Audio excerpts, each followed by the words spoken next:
reference. Okay, so this we have started. In that we have seen how to find minimum number of teeth, or the expression to find the minimum number of teeth. So we have seen this diagram. These are the this is the terminology with respect to various parameters: small t, number of teeth; capital T, number of teeth on the wheel; m, m, m, module of the teeth; then r, piece circle radius of the pinion, and this one is the small formula for that. Then the gear ratio T by small t is equal to R by small r. Then the pressure angle, which is indicated by phi. So from this triangle, so we have written with the help of cosine rule, c square is equal to a square plus b square minus 2ab cos of this angle. Accordingly, we got this this expression. Then we have written the limiting radius of the pinion addendum circle. So this side is for the pinion. This O1n is nothing but the limiting radius of the pinion addendum circle, that is O1n. And just by referring this equation, we have written this O1n is equal to R under root in bracket 1 plus R by R in bracket capital R by R plus 2 sine square phi. Then we have put the value of this small r is equal to mt by 2, small mt by 2, and this under root as it is. Then we have assumed a p into m is equal to addendum of the pinion, addendum of the pinion, where ap is equal to fraction by which the standard addendum of one module for the pinion should be multiplied in order to avoid the interference. So we know what is addendum. Addendum is nothing but a radial distance from piece circle to the addendum circle. Here we have considered this O1n, that is the addendum circle radius. So we have considered maximum addendum circle. So accordingly O1n, that is the maximum addendum circle radius, minus this piece circle radius. So then we will get the value for this, and that is nothing but the addendum for the pinion. So accordingly, this left hand side we need to put this APM, and right hand side as it is O1n minus O1p. So what is value of O1n? This we got the value of O1n minus O1p. Again O1p means it is piece circle radius. So left hand side as it is, that is APM. AP is fraction by which we need to multiply with the standard addendum of one module of the pinion. So left hand side APM, right hand side we have written value of this O1n. This is the value of O1n, this value, limiting radius of addendum circle of the pinion, and this is piece circle radius. So this r is equal to mt by 2. Already at the start of the expression we have assumed this. Okay, then this ap as it is, m, this m, then this m. So whatever m in this term, it will get eliminated, and this m. So m get cancelled. What is remaining? That we have written here. AP is equal to T by 2 under root 1 plus r by r inside the bracket capital R by r plus 2 bracket complete sin square pi minus t by 2. So from this term, last term, what is remaining? T by 2. Again, we need to take common this t by 2, that is taken in the next step. Again t by 2, what is remaining inside the bracket? This is this term minus 1 that we have written in this circular bracket. Okay. Then AP is equal to this t by 2 and this is the remaining bracket. So this step is repeated. Now we are going to write the value for this t. So we know what is t. T is nothing but number of teeth of teeth number of teeth on the pinion in order to avoid the interference. So as we know, we need to find out the value of this t. We are going to rearrange the terms and we are writing small t is equal to this 2 into AP, this 2 cross multiplication 2 into AP divided by this bracket that we have written here. So please check this. Now R is replaced by capital T. Small r is replaced by small t. So R by R, here already we have written T by T is equal to R by R. So this R by R can be replaced by this capital T by T, and that we have written here in the next step here. Okay. So this T by T as it is, again inside the bracket T by T plus 2. So instead of R by R, we have written here capital T by T, small t, and remaining things are same. So therefore, this t is small t is equal to 2 times AP divided by inside the bracket under root 1 by 1 plus t by t inside the bracket t by t plus 2 bracket complete sin square phi minus 1. Now this t by t is nothing but the gear ratio. This t by t is nothing but the gear ratio. So this term already we have written as gear ratio in the first slide, right? So for this we are going to put value, for this term we are going to put the value of only this term g, and that is written here. So small t is equal to 2 times AP, 2 times AP divided by inside the bracket under root 1 plus g, that is gear ratio, inside the bracket g plus 2 sin square phi minus 1. Okay, check this, check this.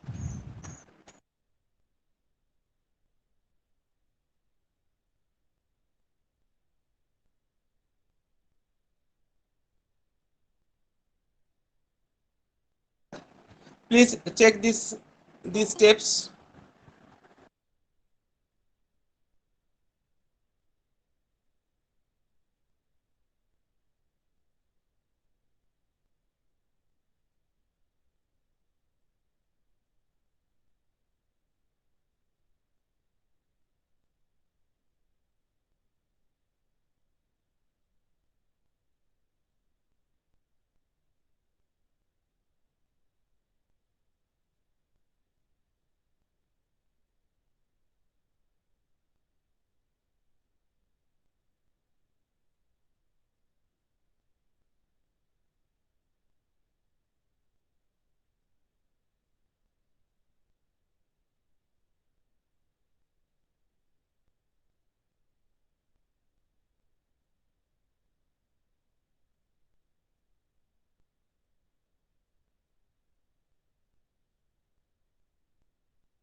Okay. So this small t is equal to this right hand side 2 times AP, and this is the denominator. Okay. Okay. Now, if number of teeth on the gear and the pinion are same, that means the value of this t. So just I will take it. Suppose 10 number of teeth on the pinion and 10 on the wheel. Then we are going to get the value of this g is equal to 1. So just by putting this g is equal to 1 in this equation, we will get 1 plus here 1, here 1. So 1 plus 2, it becomes 3. 3 into 1, 3 as it is. So 1 plus 3 sine square pi minus 1. So next slide. If the pinion and wheel, so this is note, so this may be asked for MCQ.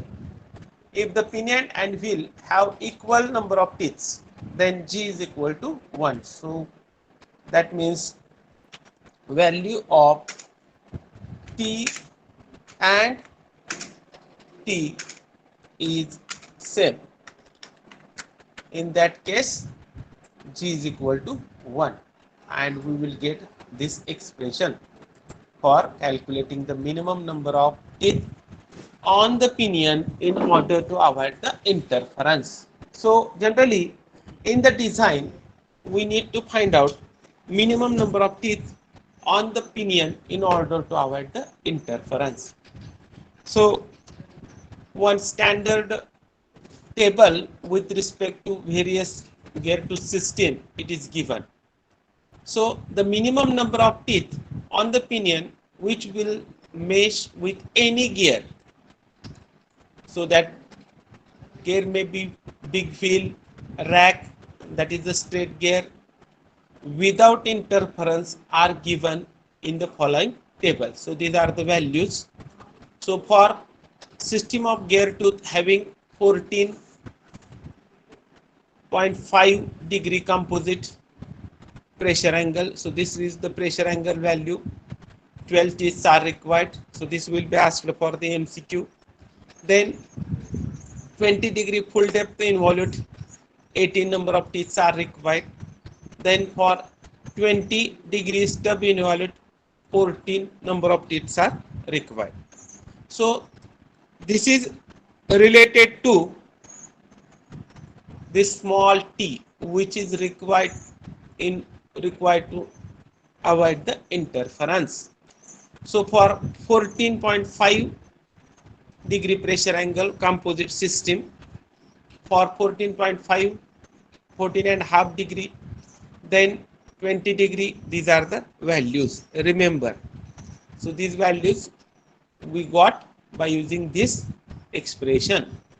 So actually there is no numerical treatment for this these bits from the part A of chapter number 5. So that's why we are not going to we are not going to take the numericals. Okay.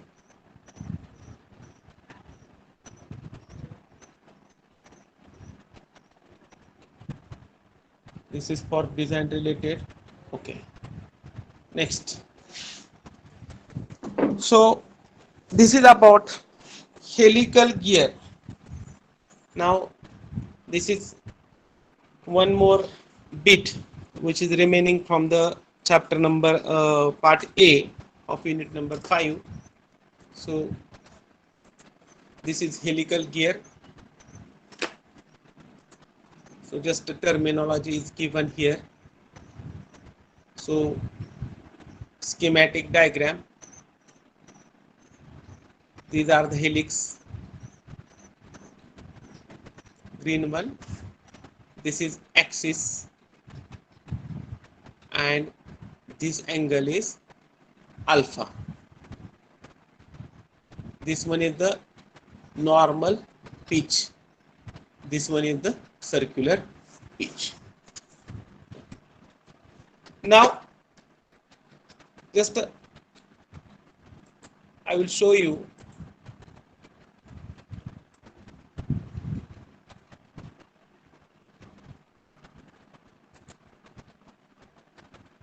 Wait for 1 minute.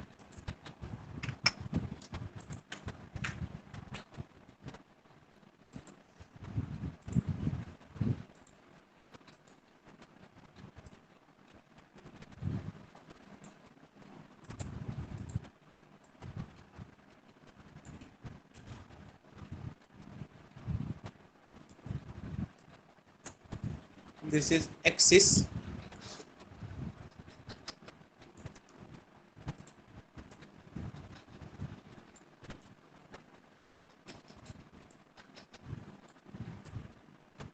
So instead of showing direct figure, so you can see this.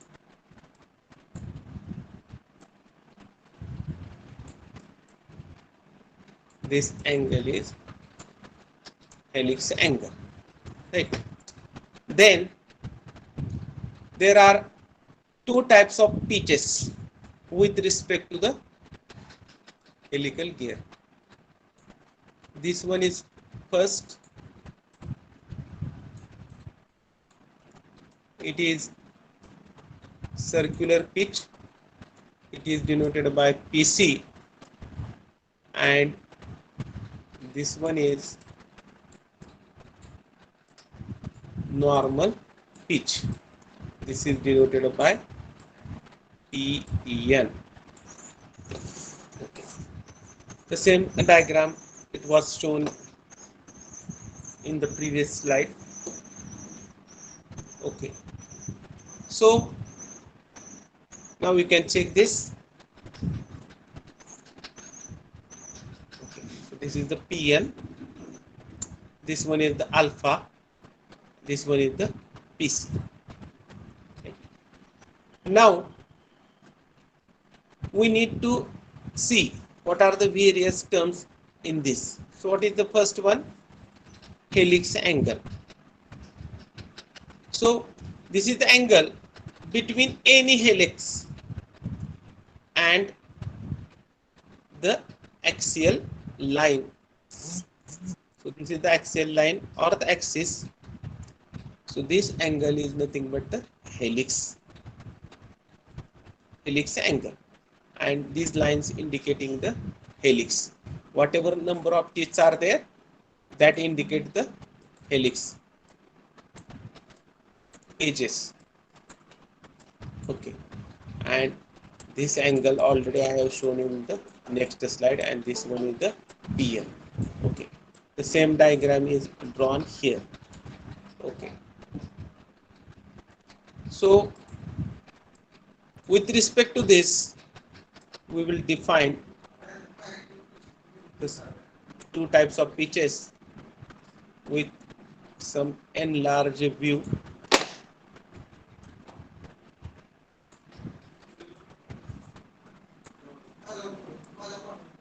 This is PN.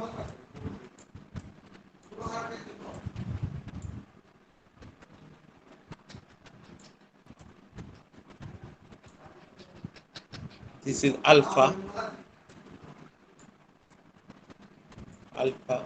This is helix.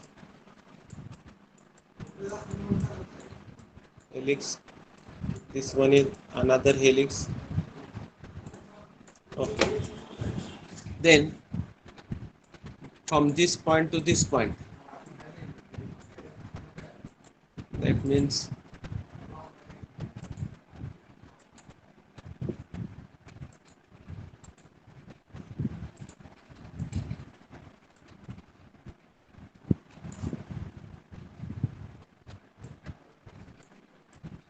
this is PC, circular pitch. Now this is the alpha. Just to see the geometry. This one is 90 minus alpha. Now what is this? So again we are going to write here 180 minus 90 minus this alpha and minus this 90.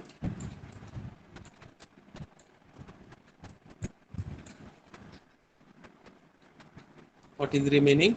180 minus 90 plus alpha minus 90. This 90, it becomes 1 minus 180. 180, this plus 180 get cancelled. What is remaining? Alpha. And for this, we are going to write there alpha.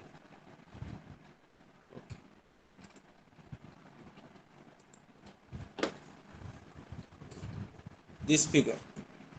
Now check this. So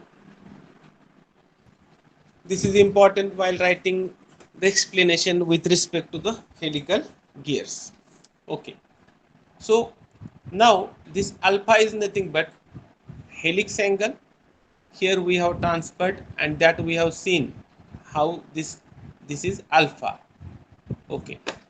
From this triangle we can have one relation between normal pitch and the circular pitch. So just by considering this x, y, z, this triangle, we can write cos alpha is equal to, this is adjacent side, this one is adjacent side, and this is hypotenuse. Cos alpha is equal to Pn upon Tc. So therefore Pn is equal to, just a cross multiplication, we are going to get here Pc cos alpha. Pc cos alpha. So remember this will be asked for MCQ. Okay. Now what is this normal pitch? So you can check this diagram, what you are understanding from this. It is shortest distance, or it is perpendicular distance between two helix. Right? So here it is 90 degree, and once again I will show.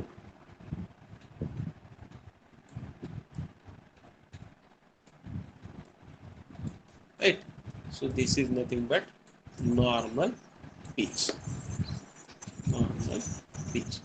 What is circular pitch? It is similar to that spur gear. Already we have seen the definition. Distance of a point on one tooth to the corresponding point on the next tooth. That is nothing but the circular pitch. So this is first point, and this one is the second point. Right? So this is the circular pitch. So remember this.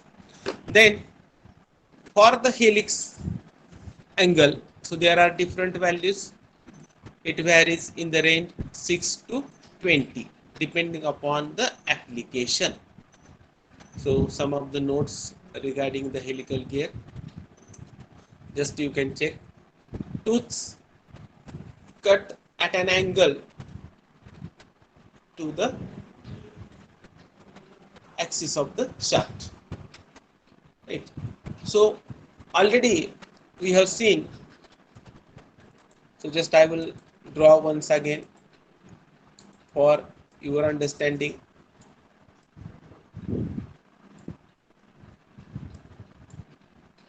This is spur gear tooth in the top view.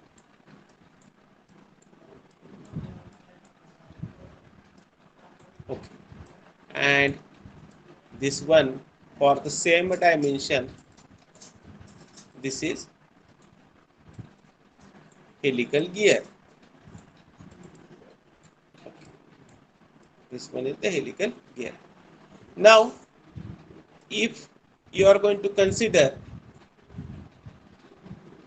length, axial width, and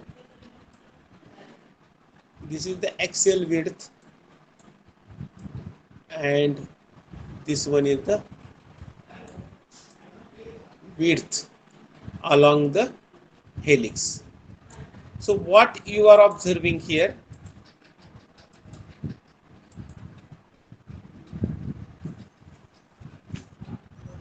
tooths are longer than teeth on the spur gear for equivalent pitch diameter. Right. So this is the tooth, this one is the tooth, and this is the tooth. So this dimension is more than this. What you are understanding, right? This is more. This segment is having more length as compared to this, which is parallel to the axis of the shaft. Okay. Tooths are longer than teeth on the spur gear for equivalent pitch diameter. Then next point related to this, tooth strength is greater than, because tooths are longer, greater than the spur gear. Again, as tooth length is more as compared to the spur gear, greater surface contact is going to take place. So it will have more strength to transfer more power. Okay. But one more disadvantage with respect to this, because of longer surface contact, so it has lower efficiency. Then advantages with respect to the spur gear, helical gears can be used on non-parallel. So generally in the starting bit we have seen helical gears are used to transmit power for connecting two for the shafts having axis parallel to the each other.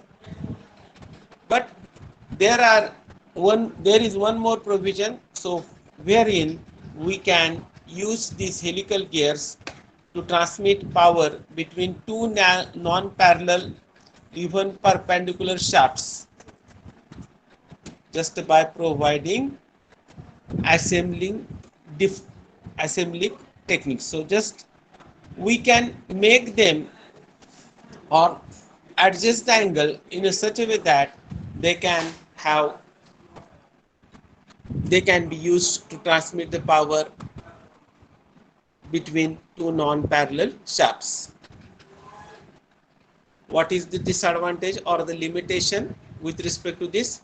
Helical gears have the major disadvantage with respect to their cost. So they are quite expensive as compared to the spur gear. Okay. Now this is about the gears. So this is having theory weightage. So no numerical treatment is for this part A from unit number 5. Now let us see part B from this unit number 5. So now nobody should be absent for next lectures, because we are going to have numericals with respect to this remaining part. So I request all the students not to miss a single lecture thereafter. Okay. So gear trains. Okay. So just check out this.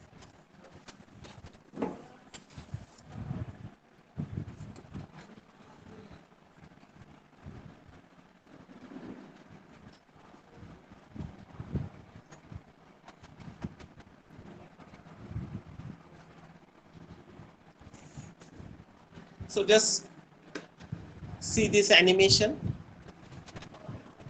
What is gear train? A combination of two or more gears to transmit power from one shaft to the another. From one shaft to the another. So this is, we can say, input shaft,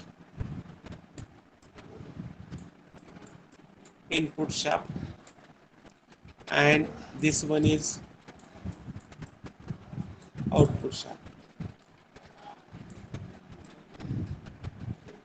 Okay. So power is available to this gear, and that is transmitted to this output shaft just by mounting the gear. So this small gear is mounted on input shaft, again one more intermediate gear, and one more big gear is mounted on the output shaft. So you can see that such combination is required to transmit power from one shaft to the another shaft depending upon the required gear ratio.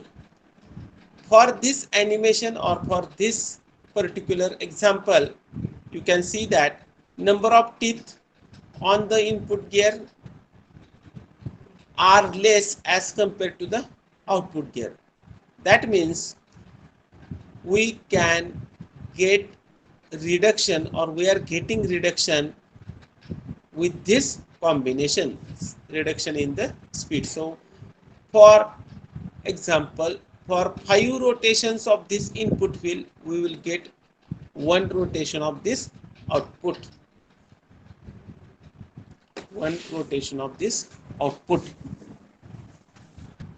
Okay.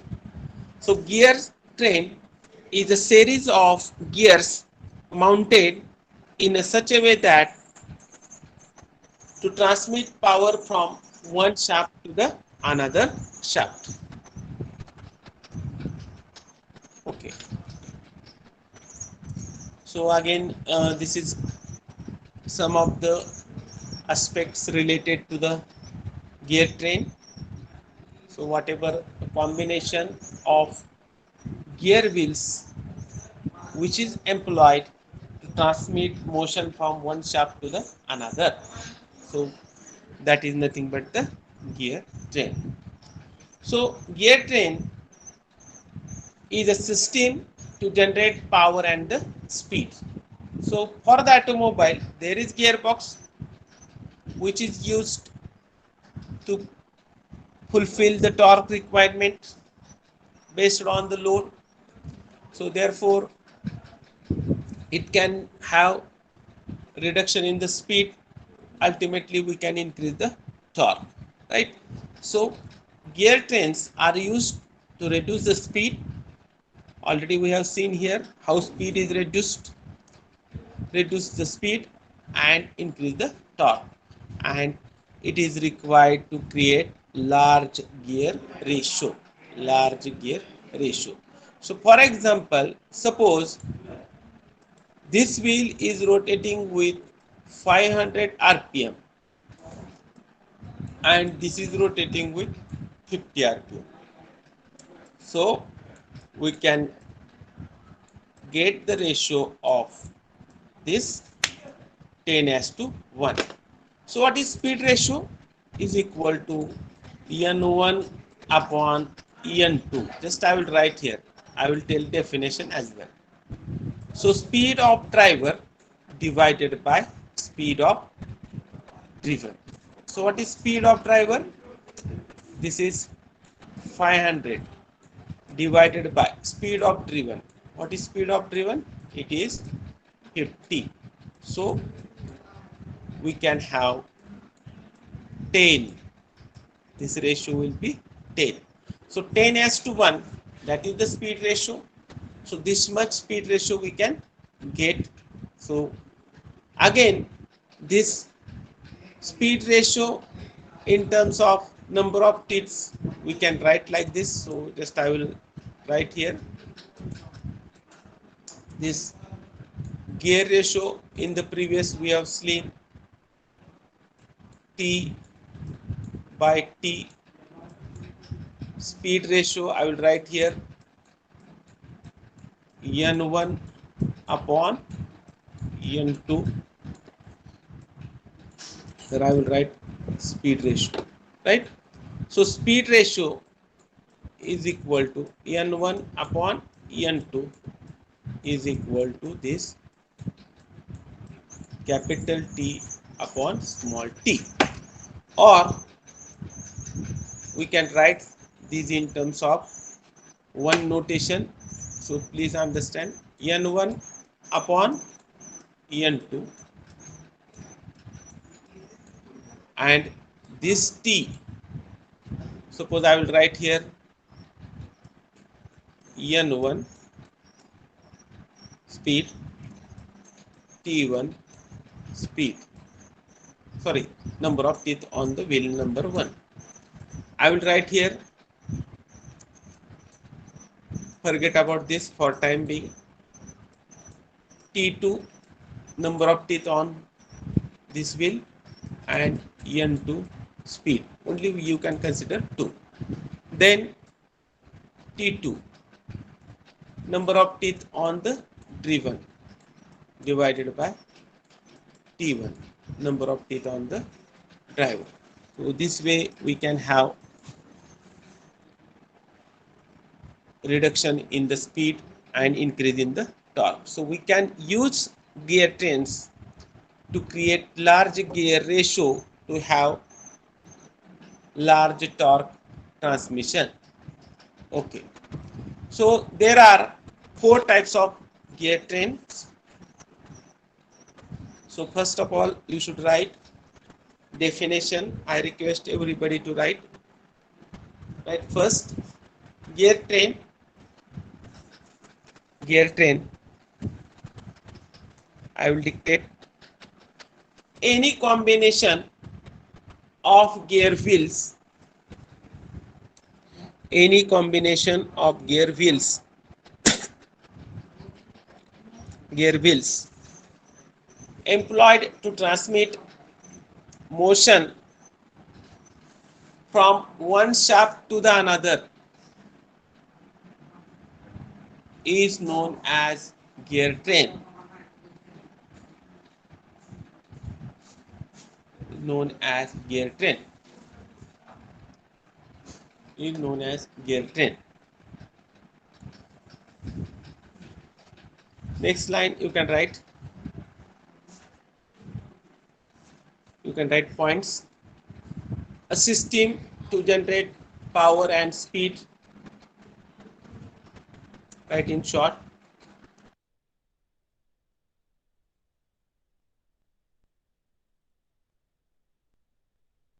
Okay. Then second point, it reduces speed and increases torque. That means it is used to reduce the speed and increase the torque. It creates large gear ratio.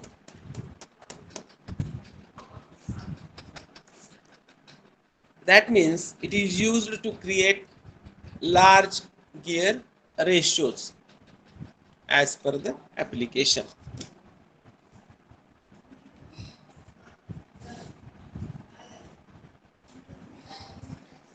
Then you can write, there are, next line, there are 4 types of gear trains. 4 types of gear train.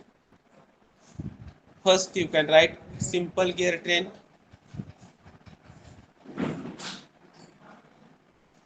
Second you can write compound gear train.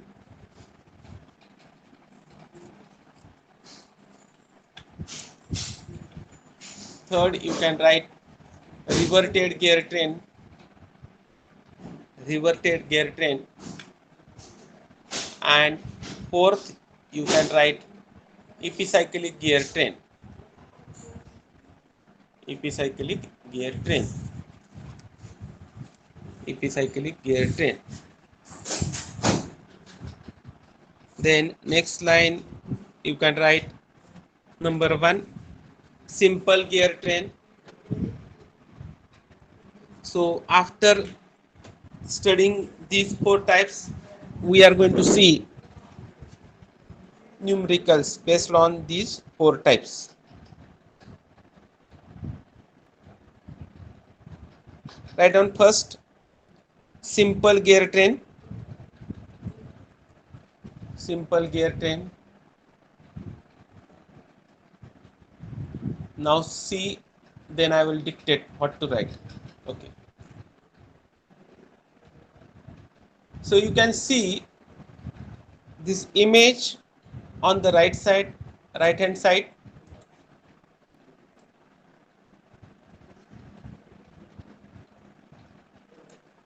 Right? So there are 3 shafts.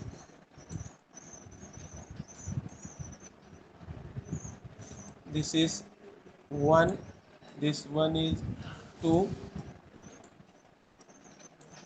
and this is 3. Right? So this is parallel to this. This is parallel to this, and this is parallel to this. The same situation here. I will write here 1, 2, and 3. These are the shafts. Okay. What you are observing here? Each shaft carries only one gear wheel. Only one gear wheel on each shaft. Then it is called as a simple gear train. Then it is called as a simple gear train. So this may be asked for MCQ. If only one gear wheel is mounted on each shaft in a gear train, then it is called simple gear train, compound gear train, reverted gear train, or the epicyclic gear train. So what will be the answer? Simple gear train.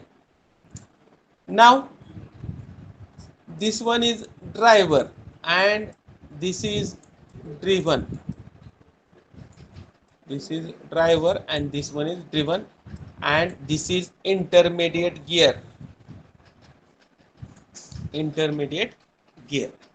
So this is rotating in clockwise direction, and if you want to rotate this gear number 3 in the same direction, this is rotating in clockwise and this is also rotating in clockwise direction, and to have same direction of rotation for this gear and this gear, we have used this intermediate gear. Check. This is rotating in clockwise, this is rotating in the clockwise direction. And now suppose if this gear is not used, what will happen? If this is going to rotate in clockwise, this will rotate in anti-clockwise, similar to this second one. If 2 gears are there, they will have different direction of rotation. If 3 gears are there, they will have same direction of rotation. They will means this input and the output gear. Right? So driver and the driven. Driver and the driven. If odd number of gears are there, then driver and driven are rotating in the same. If even number of gears are there, then driver and driven gears are rotating in opposite direction. So this combination can be used to transmit power between shafts having large center distance. So for example, input shaft is at this point and here it is output shaft. How to connect these shafts? Just by providing wheels like this.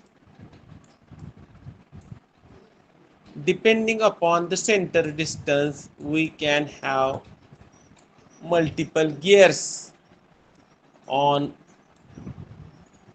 different shafts. Okay, like this.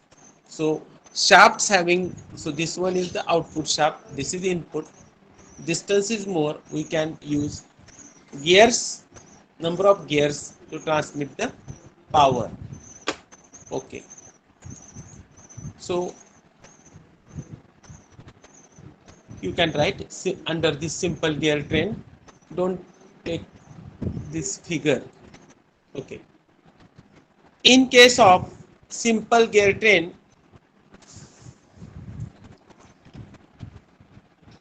only one gear wheel is mounted on each shaft. Mounted on each shaft. Then you can write intermediate gears. Intermediate gears. Intermediate gears are known as idler gears. Are known as idler gears. Are known as idler gears. Okay, now just I am stopping here. So in the morning I have given you the MCQs. So you have to give the MCQ test in between 10:30 to 11:30. So it will be open during that time only.